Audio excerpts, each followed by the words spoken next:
আসসালামু আলাইকুম গাইস, আমরা আজকে নীলফামারীর উদ্দেশ্যে বের হয়েছি, কিন্তু সামনে খুব সুন্দর একটা কাপলের দেখা পেয়েছি। চলেন আমরা তাদের সঙ্গে পরিচয় হয়ে আসি, তারা কোথা থেকে এসেছে এবং কোথায় যাচ্ছে। আপনি কি গার্লফ্রেন্ড নিয়ে যাচ্ছেন? আপনাদের বাসা কোথায়? বগুড়ায়। আচ্ছা, আপনাদের রিলেশনের কত বছর? 7 মাস। 7 মাসে বগুড়া থেকে ঘুরতে আসছে এত দূরে। মাশাআল্লাহ মাশাআল্লাহ, কলিজা আসছে বটে আপুর।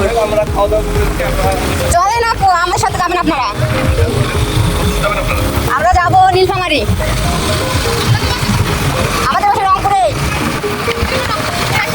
কেমন লাগতেছে রংপুরে এসে?